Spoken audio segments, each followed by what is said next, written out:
Hey guys, how's it going? Welcome back to another Hardcore Ironman progress video. This is episode number 43. If you watched the last episode, you might have seen that I got the Dragon Warhammer very early on, my first Lizardman Shaman task, which was pretty ridiculous. I'm going to be continuing with Slayer in this episode. I've actually got a task of nearly 200 Dagonos, so I'm going to go to DKs for the first time in a very long while. I've got the Fremenic Elite diary complete, so it would be quite nice to get the noted bones and figure out how many kills I can expect to get with my gear and stats. Don't have the blowpipe, but everything else in terms of gear is not too shabby, so hopefully it'll go okay. In terms of drops, I'm pretty much only looking for the Seer Cull, Archer's Ring, and the Mud Battle Staff. I guess I haven't got a Warrior Ring, so it'd be nice to pick that up, but I'm not too fussed about it. We shall see how we get on with that. Hope you guys enjoy the video. Sit back, relax, and enjoy. Alright, just finished the first trip. Honestly, the inventory was a bit of a mess. Brought way too much food, needed more prayer potions or super restores. Still 54 kills in an inventory is not too bad. I feel like I wasn't able to kill Prime quick enough. I was having to get Prime down to like 10% hit points, kill Rex, then finish Prime off before going on to Supreme, which isn't ideal. But I guess that's just not going to be feasible for me to kill them each in tandem, which is fine. It just means less Supreme kills, which is a bit unfortunate, but can't really be helped. So I'll continue tweaking the inventory and hopefully figure out what the optimum setup is. And yeah, it'd be nice to get more than 50 odd kills in an inventory. I reckon I could get up to like 70 or 80. That would be ideal, really.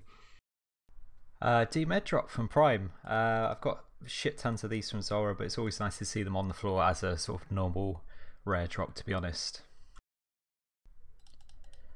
There we go, first DK's task done. Overall, fairly happy with how I'm doing. I think there's two main things I want to improve on.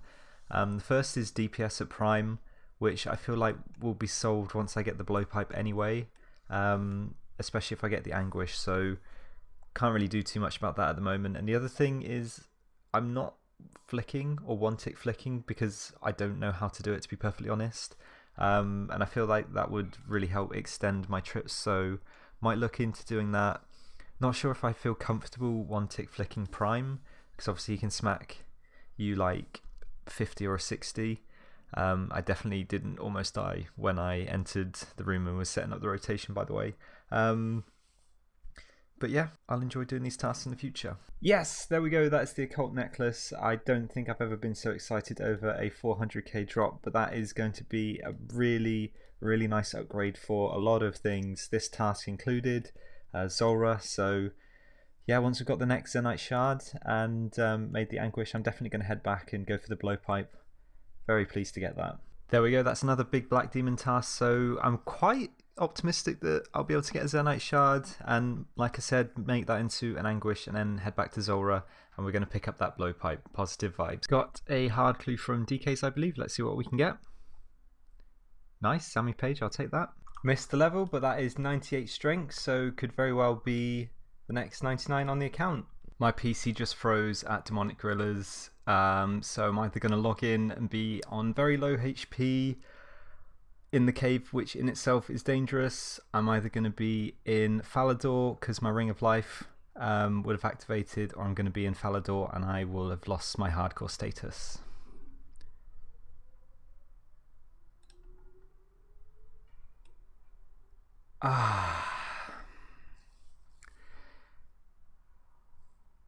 Well, it was a good run, but that is the end of the Hardcore Ironman. Alright, so it is the day after the death on the Hardcore Ironman, so it's pretty much time for me to wrap up the series, essentially. We'll start with the death. Not sure if I explained it too well, because that was a clip from at the time, but yeah, I took a little video actually on my phone, which you can see now. It's not the best quality, it's a bit blurry, but essentially my PC just froze at the most inopportune time at Demonic Gorillas. Really had a very slim chance of surviving through that. I did have a Ring of Life on, it didn't activate. I wasn't expecting it to be perfectly honest. That was just there. as a really desperate lifeline, and it didn't come through. In terms of how I feel about the death, I'm still in two minds. It wasn't really a mistake on my part, in the sense that it wasn't, you know, me missing a prayer flick or going into a situation unprepared. It was very much out of my control. Honestly, I still don't know if that's better or worse.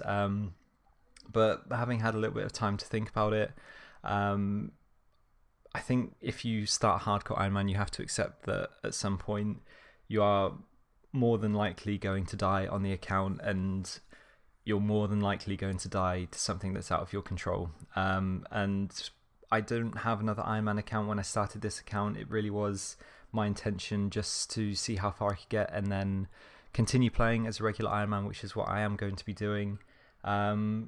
And I didn't really expect to get this far, I'll be perfectly honest. Getting over 2000 total level was an achievement that I wasn't expecting. I've got some of the notable drops and items in my inventory here.